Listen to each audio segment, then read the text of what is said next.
دووبارە سڵاوتان لێبێ لە تەوەری دوام لەسەر پێشڕەوەکانی هێزی پێشمەرگەی کوردستان لەم چەند ڕۆژەی ڕابردوودا هێزی پێشمەرگەی کوردستان توانی کۆمەڵی سەرکەوتنی گەورە بەدەست بێنێت. ئەمڕۆ باز لەوە دەکرا کە دەوروبەری زومار و ناوچەی ڕەبیعا بە تەواوەتی لە چەکدارەکانی داعش پاکراونەتەوە و لە باشووری کەرکووک و ناوچەی جەلەولاش پێشڕەوەکانی هێزی پێشمەرگە ڕۆژ بە ڕۆژ زیاتر دەبێت. بۆ قسەکردن لەبارەی سەرکەوتنەکانی هێزی پێشمەرگە و مەغزا سیاسیەکەی ئەم سەرکەوتنانە و چ دەستکەوتێکی سیاسی لە پشت دەستکەوتە عەسکەریەکانەوە دەبێت و کورد چۆن دەتوانێت ئیستیفادە لەو شوێنانە بکە کە پێشتر لەلایەن داعشەوە کۆنتڕۆڵ کرابوو یاخود گیرا بوو و ئێستا دەکەوێتەوە دەستی هێزە کوردەکان و بەشێکی زۆری ئەو ناوچانش ئەو ناوچانن کە پیانەوتێ ناوچە کوردستانەکانی دەرەوەی هەرێم. چۆن دەتوانێت سوودی سیاسی بگەێنێ و سەرکەوتنە عەسکەریەکان چۆن دەتوانێت پاڵپشتێکی سیاسی با بە هەرێمی کوردستان. بۆ قسەکردن لەسەر مەسەلانە لە هەولێرەوە غەیا سوورچی وتەبێژی میحوەری موسڵی یەکێتی نیشتیمانی کوردستان و لە سلەیمانی سەرهەنگ فەرەج ئەندامی خولی پێشووی پەرلەمانی کوردستانمان لەگەڵدا دەبێت. کاک سەرهەنگ سوپاس دەکەین. سوپاس کاک غەیاز بۆ ئامادەبوونی تۆش. سپاس بۆ تۆش، زۆر سپاس. سەرەتا ئەچینە لای پەیامنێرمان دیار جەمال کە لە دووسخورمات ئەو لەگەڵمانە سەبارەت بە دۆخی ئێستای ئەو ناوچانەوە پێشڕەوەکانی هێزی پێشمەرگە. دیار سڵاو لێبێ. ئەم کاتتان باش. دیار ئەگەر پێمان بڵێ دیمەنێکی ئەو ناوچانەمان لە ئێستادا بۆ بگوازیتەوە هێزی پێشمەرگە لە چ قۆناغێکدایەوە پێشڕەوەکانی هێزی پێشمەرگە گەشتووەتە کوێ و ئەو ناوچانە کوێن کە ئێستا کەوتونەتە دەست هێزی پێشمەرگەوە. ئەم کاتتان باش. دیارە چەند ڕۆژێک پێش ئێستاکە هێزەکانی پێشمەرگەی کوردستان بە هاوکاری هێزەکانی عێراق بە تایبەتی هێزی بەدەستا لە سنی دووسخورمات و ماوەی زیاتر لە مانجێک دەبێت بوونیان هەیە. دیارە ڕێککەوتنیەکە بوو لەوەی کە چۆن هێڕژ بکرێتە سەر تەواوی ئەو گوندانەی کە ماوەی زیاتر لە سێ مانگە بەدەستی سەردارانی داعش و گروپەتونڕەوەکانی ترەوەیە. دیارە بەرەبانی دوێنێ هێرشێکی بەرپراوان لە سێ قۆڵەوە هێڕش کرا بۆ سەر یانزە گوندی سنی قەزای دووسخورمات و دیارە لە دوو قۆڵی لە سنی دووسخورمات و فڕۆکەخانەی حەلێەوە بوو و لە قۆڵێکی تریشەوە کە لە سنی ناحەی ئامەریەوە بوو. دیارە خۆشبەختانە لە تۆی ئەو هێرشانەی کە هێزەکانی پێشمەرگەی کوردستان و تەواوی هێزەکان کردیان بۆ سەر سەردارانی داعش و گروپەتونڕەوەکان سەرکەوتنی بەدەستهێنا و تەواوی ئەو گوندانە لە ئێستادا لەژێر کۆنتڕۆڵی هێزەکانی پێشمەرگەی کوردستان و هێزەکانی بەدرادایە و من باس دۆستم کە لە بەرەبایانی ئەمڕۆ تەواوی هێزەکانی پێشمەرگەی کوردستان و لایەنە سیاسیەکان لە هەوڵی ئەوەدان کە تەواوی ئەو گوندانەی کە کەوتنە ژێر کۆنتڕۆڵی خۆیانەوە هەوڵی ئەو بنجارێکی تر ئەو ناوچانە بڵین خەڵکەکەی بگەڕێنەوە بۆ شوێنەکانی خۆیان بەڵام لەژێر چاودێری هێزەکانی پێشمەرگەی کوردستان و هێزەکانی پێشمەرگە لەو ناوچانەدا بوونیان بمێنێت بەو پێی کە ئەو گوندانە تا ڕادێت نزیکم لە دووسخورماتەوە لە ماوەی ڕابردووشدا سەردارانی داعش ئەو گوندانە کردیان بە مۆڵگەی خۆیان و مەترسیان بۆ سەر دووسخورمات و دروست کردبوو. بەڵێ دیار بێجگە لە هێزی پێشمەرگەی کوردستان تۆ ئاماژەت بەوەدا کە هێزی بەدریشی لێ هیچ هێزێکی تر نابینرێت لەوێ؟ بەڵێ زیاتر ئەوەی کە دەبینرێت دیارە سنووی دووسخورمات و نەک لە ئێستادا لە ماوەی ڕابردوودا بوونیان هەبوو لە دەوروبەری دووسخورمات و بەڵام ئەم جاریان نییە کە لەو شتەی بڵێن لە دوای نزیکی 4 مانگە بێت کە عێراقی بە تەواوی شتی خوا لە دەوروبەری دووسخورمات و سەردارەکان هێرشیانێنە. دیارە پێش ئەوەی هێزەکانی پێشمەرگە لە دەوروبەری دوودا بن بەڵام ئێستاکە بە تەواوەتی دابەزێتە ناو دووسخورمات و دەوروبەری و هێزی تەنها هێزی بەدری هێزەکانی پێشمەرگەی کوردستان لە دەوروبەری دووسخورمات و لە ناو سێمان بەبوو دەوروبەریدا بوونیان هەیە. باشە دیار وەکو ئاگاداربی هێزی پێشمەرگە زیان و زەرەرەکانی بەر هێزی پێشمەرگە کەوتووە لەم شەڕ و ڕەم ڕوبەڕووبوونەوەدا قەبارەکەی چەندە؟ ئەوەی ئێمە زانیاریمان هەبێت دیارە زەرەرزیانەکانی پێشمەرگە شەهیدی هەبووە کوردستان زۆر کەمتر لە زیانەکانی بڵێن هێزەکانی بەدەر بەو پێی کە هێزەکانی پێشمەرگە لە پێش ئەوەی پێشڕەوی بکەن بۆ تەواوی ئەو ناوچانی کە بۆیان دیاری کراوە دیارە پێشووتر بە لە ڕێگەی تۆپاوێشتنەوە تۆپ ئاراسی ئەو گوندانە دەکەن کە مۆڵگەی چەکدارانی داعش دەبوون و لە هەمان هێزەکانی پێشمەرگە پێشووتر زانیاریان زانینی تەواویان لەسەر ئەو ناوچانە هەیە کە بە تەواوەتی نێوڕێژ کراوە. دیارە ئەو هێزەی بەدر کە هاتوون لە ناوچەکانی ناوڕاست و باشووری عێراق طبعا هیچ زانیارییان لەسەر ناوچەکە نیە، ئەوەی کە هاتوون وەکو پێشترش ئاماژەم پێدا ماوەی زیاتر لە مانگێکە هاتوونەتە ناوچەکە، بەڵام هێزەکانی پێشمەرگە بۆی کە ماوەیەکی زۆرە لەوێن زانیاری تەواویان لەسەر ئەو ناوچانەیە، زانیاری تەواویان لەسەر ژمارەی چەکدارەکان هەیە و ئەو چەکدارانی کە بە بەردەوامی هەوڵی هێرشبردنیان ئێهێنا بۆ ناو قەزای دووسفورماتی. باشە دیار چەکدارانی داعش پاشەکشیەکەیان زۆرە و ئێستا لە چ ناوچەیەکە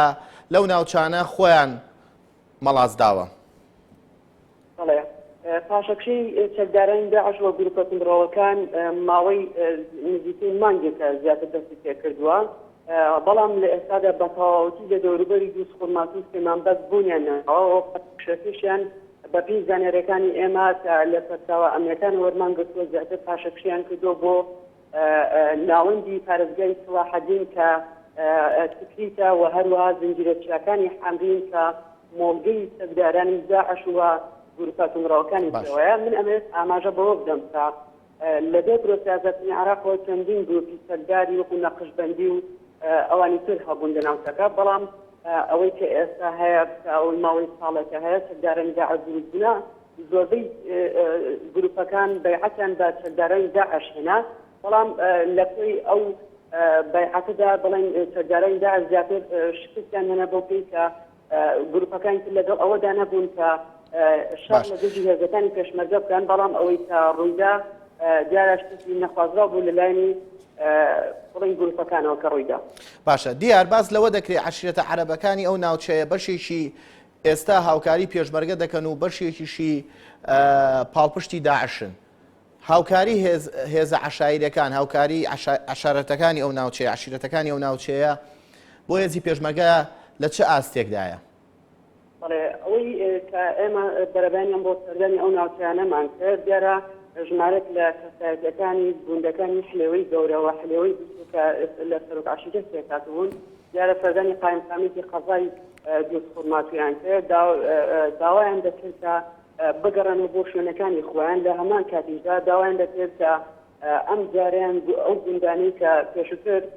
لەلایەنی هێزە ئەمنیەکانی سوپای عێراقەوە دەپارێزرێن ئەم جارن لە هێزەکانی پێشمەرگەی کوردستانەوە بپارێزرێن بۆ پێی کە لە ماوەی ڕابردوودا چەندین جار چەکدارەکان هێرشیان هێناوە بۆ ناو گوندەکان و خەڵکی هاوڵاتی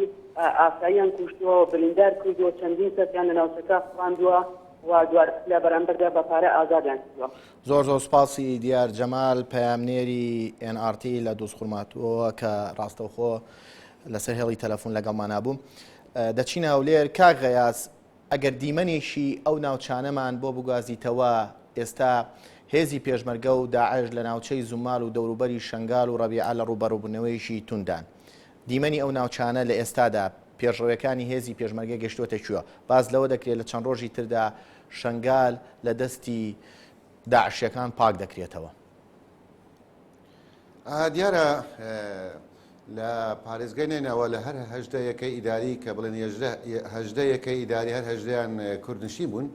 کوردنشینیشن ئێستاش شەڕ و پێکدادان بەردەوامە، بەڵام بە شێوەی پچر دیارە لە هەندێک شوێن بەهاون و بە چەشی قورس وەکو تۆپ و مش، بەڵام وەکو هێرش دیارە دوێنێ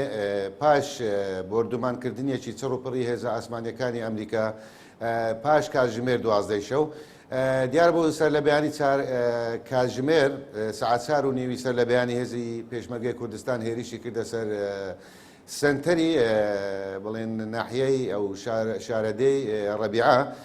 پێشەوەی کە بگاتە شارەدەی ڕەبیعە 4-5 گوند لەسەر ڕێگا بوون کە مۆڵگە و پێگەی داعشەکان بوون، ئەویش گوندی سعودیە و قاهیرە و مەحمودیە و چەند گوندێکی تر بوون، پاکرانەوە بە ئاسانی و هێریشیان کردە سەر سنتەری ناحیەی ڕەبیعە کە لە ئەسڵدام ناحیەیان هەموو کەسێکی دەزانی کە دەبەرێکی کوردنشینە کوردستانی بووە، بەڵام تعریب کرایەوە نامێ بگەڕێمەوە بۆ مێژوو. دیارە لە ماوەی 2 کاتژمێر تا 3 کاتژمێر بە تەواوەتی ئەم سنتەری ئەم شارە کۆنتترۆل کرا تەنها چەند تیرۆرستێک مابوون دەتوانم بڵێم تیرۆرستی خۆکوژیش بوون لە بنکەی نەخۆشخانەی ڕەبیعە دیارە دوێنێەوە تاکو ئەمڕۆ بەیانیش مقاومەیان دەکرد بەرگریان دەکرد چونکە تۆزێک لە سەرتەری شار دوور بە 200 کیلومترێک وە شوێنەکەشی تۆزێک ئاسێ بوو بەڵام خۆشبەختانە دیسان ئەمڕۆ پێشمەرگە هێرشە کردە سەریان ئەوە بەپێی ئەو زانیانە بەدەستم گەیشتووە ئێستاش پێش بێم لە بۆ ستۆدیۆی بەڕێستان پەیوەندی پێوەکردن لاشەی دەیان کوژراوی تیرۆریسی داعشی بەجێماوە چەندی چەکی قورد دیوسو بەجێماوە و ئێستاش ئاڵای کوردستان لەسەر بینایی بڵێن نەخۆشخانەی پێڵێن بنکەی نەخۆشخانەی جزیرەواتە نەخۆشخانەی ڕەبیعە خۆشبەختانە ئێستا پێشمەرگا بە تەواوەتی شارەکەی کۆنتترۆل کردووە و گوند و دێهاتەکانی ئەو گوند و دێهاتانش کە پێشمەرگەشی نەچوونی بەڕاستی هەموو کە زۆربیان عشیرەتی شەمەڕن شێخەکان و بڵێن برا گەورەی ئەم عشیرەتانە پەیوەندیان بە هێزی پێشمەرگە کردووە کە ئێمە کە هیچ کەسێکی داعشمان لە ناو نەماوە و کەسیشمان لە ناو خۆمان نهێشتووە ئاتکاتان لێ دەکەین ئەگەر بێنیش بەخێر بێن بەڵام سەر و ماڵمان پارێزرا بێ واتە دەوەری بە ناحیەی بڵێن ناحیەی ڕەبیعە بە گوند و دێهاتەوە هەر چەند ئەگەر گوندێکی پێشمەرگەشی بۆ نەچوو بێ بەڵام هەمووی کۆنتترۆل کراوە و هیچ داعشێکی تێ نماوە ئەمە لە دەربارەی بڵێن ناحیە ڕەبیعە باشە کاغەیاز یعنی پێشووتر ئێمە ئەومان ئەو ئاوارانی کە هاتن دەیانوت بەشێکی زۆری ئەوانەی هاوکاری داعش دەکەنەوە عشیرەتە عەرەبەکانن کە لەو ناوچانەدان ئێستا تۆ دەڵێ هاتوون بەتاتی لە عشرەتی شەمەرگ هاتوون باسی وایان کردو کە داعش لە ناومانە نەماوە و سەر و ماڵمان بپارێزن یعنی ئێوە دڵنیان لەوەی کە هاوکاری داعش ناکرێت دڵنیان لە پشتەوە زەربە نایەنەوە لە پێشمەرگە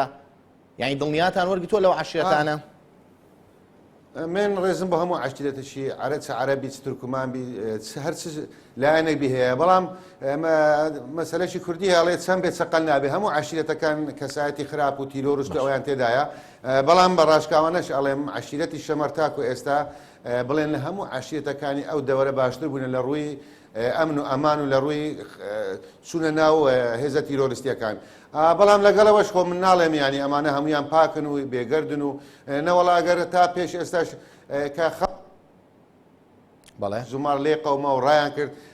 داعش لەسەر ئەو ڕێگانە بوو تەناو عشیرەتە عەرەبانە لەوێ بوون کە ڕێگان پێیانەکردن و لێشیان کوشتن و مەمناڵ و ژن و ئافرەتیشان لێ کوشتن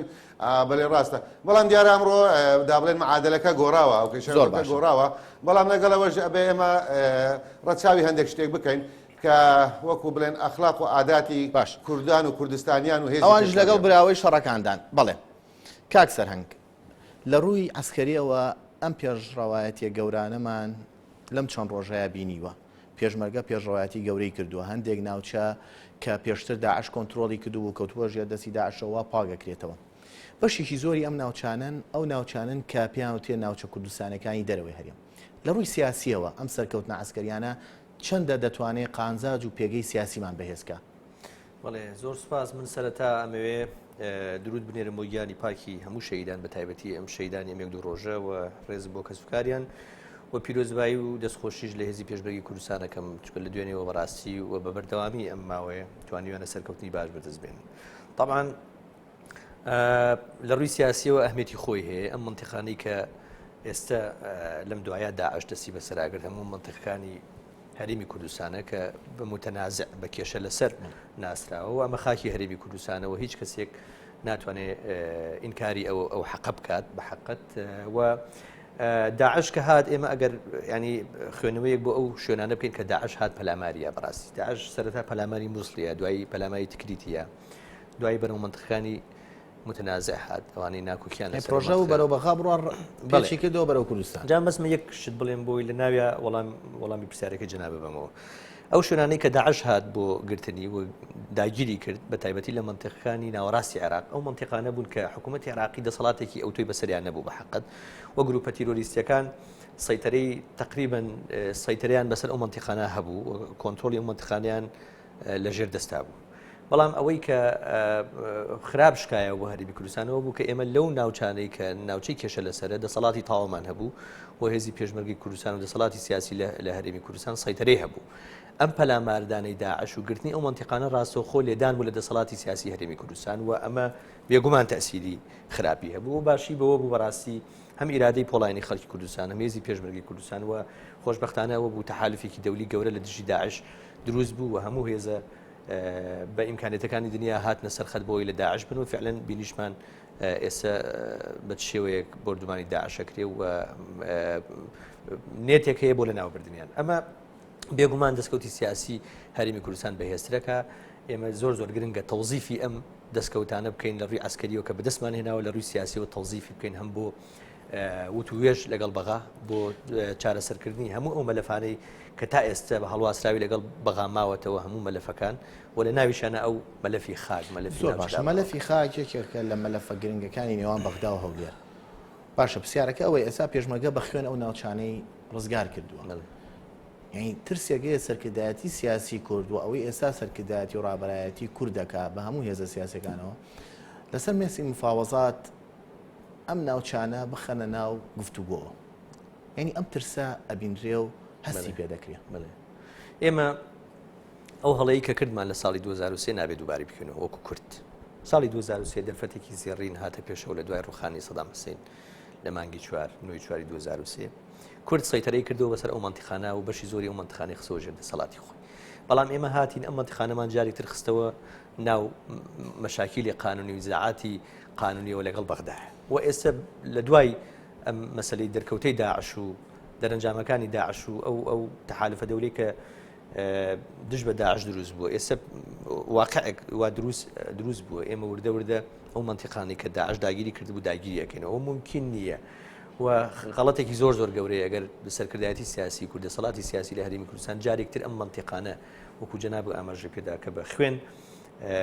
ڕزگارەکرێتەوە بخرێتەوە ناو مفاوەزاتی سیاسی باشە کورد دایمەوەی لە شەڕا دەیبینەوە لە مفاوەزات قسەیەکی بەناوبانگە ڕاست باشە ئێمە مشکلەمانەوەیە سەرکردایەتی سیاسی کورد بەردەوام مێژوو دووبارە دەکاتەوە شێ دەڵێ وەکو 2023 ناکاتەوە لە مفاوەزاتە ئەمانە بدۆڕێنێ یعنی هەڵوێست و هەنگاو چییە بۆ نەدۆڕانی ئەم کەیسە گرنگە کەیسی خاکە بڵێ هەنگاو جدیبوونە هەنگاو نەگۆڕینەوەی ئەم دەستکەوتە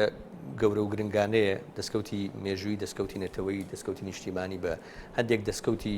بچووک بەڕاستی وەکو مەسلەی پۆست و ئیمتیازاتوانە ئەبێ ئێمە زۆر لە ماوەی ڕابردوو ئەوەی دەرخست بەڕاستی ینی گۆڕینەوەی ئەم دەستکەوتە گەورانە گۆڕینەوەی ئەم کێشە گرنگانە بە هەندێک پۆست و دەستکەوتی سیاسی بچووک دەستکەوتی ئیداری بچووک هیچ گرنگیەکی نییە و ئەوەی گرنگە بۆ ئێمە ئەوەیە کە هەرێمی کوردستان بتوانێت لە ڕێگەی کۆنتترۆلکردنی ئەو ناوچانەوە بە تەواوی لە ڕووی ئیداری و لە ڕووی سیاسیەوە پێگەی خۆی بەهێز بکات و ئەمە مەلەفێکی جددی بێ بوو مفاوەزات لەگەڵ عێراقەوە ممکن نیە بە هیچ شێوەیەک ئەوە بخرێتە مەسلەی ئەوەی ینی سازشی لەسەر بکرێت. زۆر باشە کاغەیاس هێزی پێشمەرگەی کوردستان لە ئێستادا لە شەڕێکی گەورەدایە باز لەوە دەکرێت ئەگەر هێزێکی نیزامی یەکگرتوو هەبوایە ڕەنگە معادلەی هێز و معادلەی شەڕەکە بە شێوەیەکی تر بکەوتایەتەوە. کاکسەرەنجیش باسیەوەی کرد ینی بەشێک لەو ناوچانە کە کەوتنە ژێردەستی داعشەوە پێشتر هێزی پێشمەرگەی لێبوو و باز لەوە دەکرێت کە ئەم هێزە ئەتوانێت بەرگری بکات لەو ناوچانە بەڵام دەبین ئەم هێزە بەرگری نەکرد و پاشەکشەی کرد. ئەمە ناگەڕێتەوە بۆ ئەوەی کە ئێمە هێزێکی نیزامی یەکگرتوومان نییە و ڕنگدانەوەی هەبووە لە مەیدانی شەڕەکانە. خۆ ئەمە یەکێک لە هۆکارەکانە بەڕاستی منیش تەئیدی قسەیە و هەواڵە دەکەم بەڵام ڕاستیەکەی لەوە نەبوو خۆ من ڕۆژانە لە بەرەکانی جەنگ بوویمە و لەگەڵ هێزی پێشمەرگەدا بوویمە وەکو کادرێکی حزبی کادرێکی حزبێکی کوردستانی ئاگاداری ڕەوشی هێزی پێشمەرگە بووم. برادر مێمە لە شاری مووسڵ من دەتوانم بڵێم شاری مووسڵ 3 فەرقی عەسکەر بڵێن 4 فەرقی عەسکەریشی تیا بوو حکومەتی عێراقی بە شەو ڕۆژێک هەموو مووسڵی بەجێ هێز چەند چەک و تەقەمەنی هەیە 4 فەرقە حیسابکە کە فەیلقێک هەمووی دەست هێزەکانی داعش باوریت هەبی هێزی پێشمەرگە هەر ئەو چەکەی پێ بۆ کەلاشیکۆفە کلاسیکەی کە چەندی ساڵە بەکاری هێناوە یعنی لە لیوایەک بدیتبایە تەنها ئەم لیوا بە هەموو حەجمی خۆیەوە لەوانەیە دۆشکەچی هەبووی بیان چەندی کەیسی و چەند قەناسێکی هەبووی بێتن بەڵام ئەو دەبابە و ئەو هەمەرانە و ئەو تۆپا دوور هاوێژانە هەمووی کەتە دەستی داعش و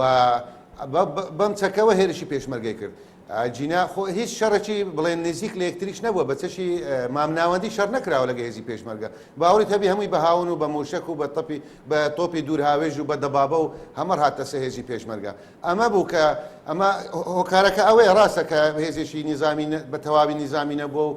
لێکدابراو بووە بەڵام واش نییە بەو شکلەی ئێستا شەر ئەو پێشمەرگەی خوارە ئێستا بە نیزامی مۆساتی ناکرێتەوە وەکو خۆیەتی بەڵام بۆ ئێستەوە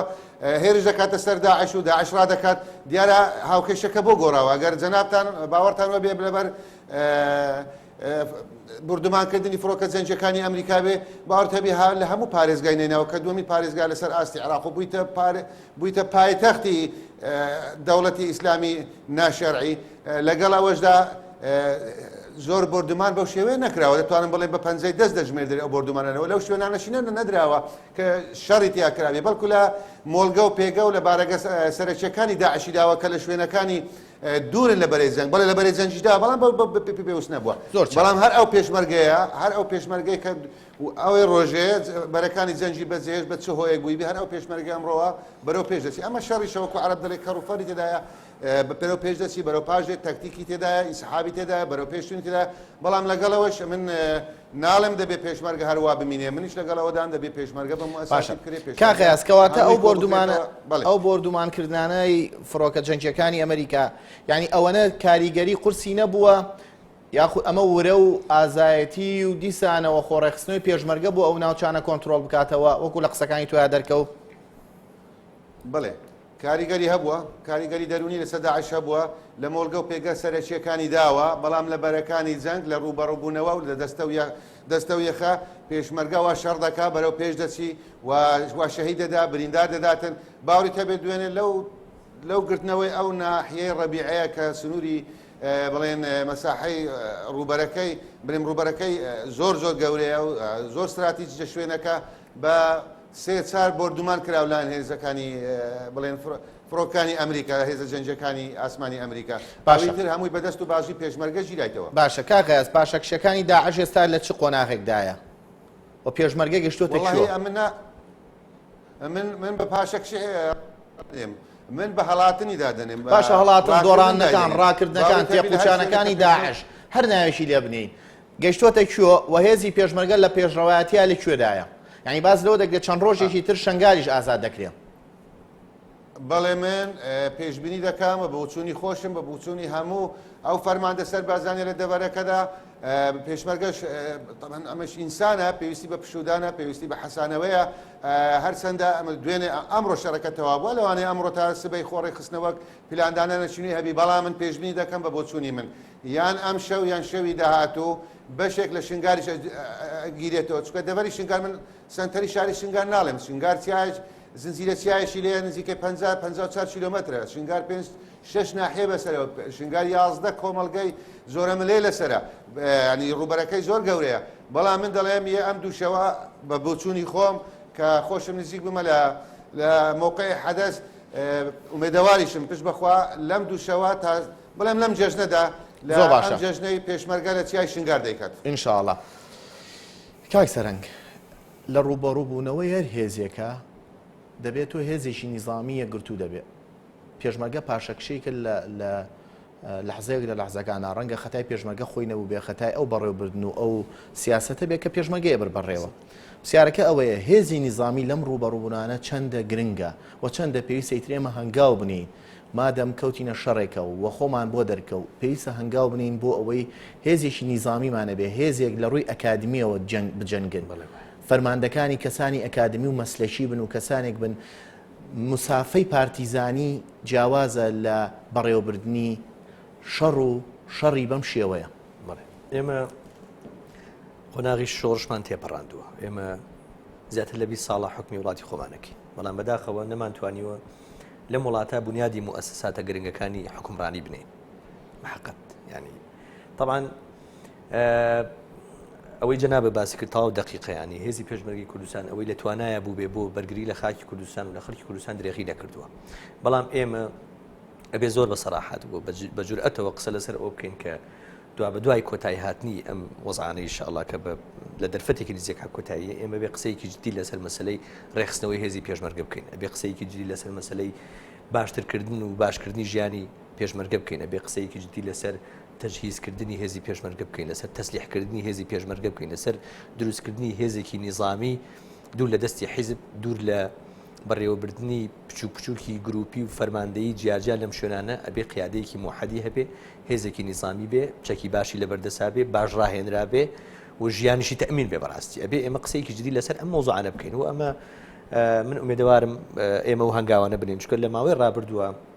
زۆر لەسەر مۆزوعانە قسە کراوە بەداخەوە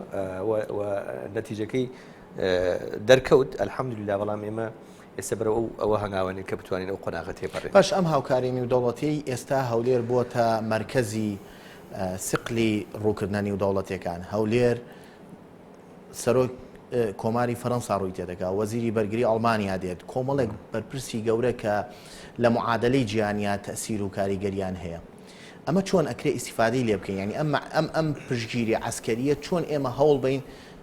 ئیسیفادەی لەکەین لەوەی هێزێکی یەکگرتومانە بێ نەک هێزێکی حیزبی و ئەم پشتگیریکردنە نێودەوڵەتیار حیزبی و بی قۆزێتەوە بۆ خۆی بڵێ دایمە دۆستەکانی کورد وڵاتە ئەوروپیەکان هەتا بە ئەمریکاشەوە لە دانیشتی زۆر تایبەتەوە لە ماوەی ڕابردووە داوایان لە کورد کردووە کە هێزێکی منەظەم و نیظامی هەبێت و ئەمە داوایەکی زۆر دۆستانە بووە لە دڵسۆزیەوە بۆ ڕاستی ئەگەر ڕەنگە نێتی تریش هەبوو لە پشتیەوە بەڵام ئێمە با دیوەکەی ئەم دیوەی ببینین و لە دڵسۆزیەوە بوو و بەداخۆ ئەمە نەکراوە ئەمە ئەتوانیت وەکو جەناب باسکە باش تەوزیف بکرێ ئێستا هەرێمی کوردستان لە دوای ئەو پەلاماردانەی و داعش ینی هەموو هێزە سەرەکیەکانی هەرێمی هەموو هێزە سەرەکیەکانی دنیا لەناو ئەنجومەنی ئاسایش هاتونەتە سەر خەت هاتونە سەر هێڵ هەموو ئیمکانێتی خۆیان تەرخان کردووە کورد تەنهانیە لەم شەڕایە بەڵێ بۆ لە ناوبردنی ئەم هێزە باشە تۆ ئەمە مەرحەلەیە ئەم هێزە لە ناوە برێت و من دڵنیام ئەم هێزە لە ناوەچێ لە مودەیەکی زەمەنی کورتای شەڵا لە ناوەچێ و ئێمە ئەبێ دەستکەینەوە بە خۆڕێخستنەوە و بتوانین باشترین ئیسفادە لە دۆستەکانمان بکەین چ لە ناو عێراق چ لە دەور و بەرمان وچ لە دنیا ئەوانی کە دۆستمان کە دەستی هاوکاریان بۆ درێژ کردوین و ئێستش بەڕاستی قۆناغی ئەو هاوکاریانە دەستی پێ کردووە مەسەلەکە بە ناردنی چەک نییە ئێستا ئەم دقی کە من و جەنابەت قسەکەین مەجموعەیەک ئەفسەر نێراون بۆ ئەڵمانیا و تەدریب لەسەر چەکی پێشکەوتووەکەن بەڵام کاک سەرنگ لەم شەڕانەدا ئێمە بینیمان یعنی خەریکە وای لێ سەرکەوتنەکانی هەر ناوچە و هەر میحوارێک بە سەرکەوتنی حیزبێک دادەنرێت ینی لەمەشە تۆختر بۆ تۆ ینی ئەوە نەی سەرکەوتنەکانی شنگال و زومار بە سەرکەوتنەکانی پارتی حسابەکرێ ئەوە نەی سەرکەوتنەکانی باشووری کەرکووک و ناوچەی جەلولا بە سەرکەوتنی یەشێتی یعنی بۆ بە سەرکەوتنی کوردانەرێ بۆ بە سەرکەوتنی پێشمەرگەدانێ کەواتە تا ئێساش ئەم ململانەی حیزبێت لەناو هێزی پێشمەرگای هەیە بەڵێ تەواجودی هەیە و بەشێکی ئەو جێشتنی ئەو منتیقانەی لە بەرامبەر داعش بەشێکی پەیوەندی بەو ململانەیە حیزبیەوە هەبوو بەداخەوە لەناو هێزی پێشمەرگەی کوردستانە بەشێکی پەیوەندی بەوە هەبوو و ینی هێزی پێشمەرگەی کوردستان مڵکی هیچ حیزبلایەنێکی سیاسی نییە بەڕاستی مڵکی خەڵکی کوردستانە و ئەبێ وا بکەین ئێمە و هەموو دەستکەوتەکانی مڵکی خەڵکی کوردستانە هەموو سەرکەوتنەکانی مڵکی خەڵکی کوردستانە بۆیە با ئێمە واز لەو عەقڵیەتە بێن کە حیزبلایەنێکی سیاسیان سەرکردەیەک لەناو حیزبلایەنێکی سیاسیە بێت بە نوعێک لە نوعەکان تەوزیفی ئەم سەرکەوتنانی هێزی پێشمەرگە بکات بۆ خۆی وەکو کەسایەتیەک لەناو حیزبێکی سیاسی یان بۆ حیزبێکی سیاسی یان بۆ حیزب سیاسەکەی خۆی ئێمە ئەبێ ئەم قۆناغە تێپەڕێن بەڕاستی باش کاغەیاز بەڕێز وەکو تەبێژی محوەری نینەوای یەکێتی نیشتیمانی کوردستان پرسیارەکە ئەوەیە ینی بەشێک لە سەرکەوتنەکانی لە ناوچەی شنگال و زومار تۆمارەکرێ یعنی هەستەکەی لە ناو میدیاکاندا بۆ پارتی حساب دەکرێت بە هەمان شێوە ئەوەی جەلەولا و باشووری کەرکووک بۆ یەکێتی یعنی بۆ ئەم سەرکەوتنانە بە سەرکەوتنی هەموو کوردانە نین بۆ شەهیدەکانی پێشمەرگە شەهیدی هەموو کوردستانن ئەوانەی خۆیان بەختەکەن لە پێناو ئەم خاکەیە کە ئەبێ سوپاسیان کەیە زەردن سەوزن شینن هەر ڕەنیەکن ینی ئەم جیاکاریە وای کردووە کە بەشێک لە ڕابردووە لەو هەفتانەی پێشووترا لەو مانگانەی پێشووتە ئەم پاشەکشێ بە خۆمانەوە ببینین بەرامبەر هێزێکی وەکو داعش بەڵێ دیارە خۆ داعشیش ناڵێ پارتی وێچێتی و سۆسیالیست و فلان کورد و کوردستان ئەنی ئەمە داعش جیاوازیمان پێ ناکە ئێمە چۆنە بێت جیاوازی بە خۆمان بکەین و دیارە ئەمەش شتێکی بەڕای من یعنی زۆر ئەوەندە بڵێن قەبارەی گەورە نەبوو بەڵام ڕێزمێ بۆ هەموو ڕاگەیاندن و دەستگە ڕاگەیانەکان ئەوانی زیاتر ئیثارەی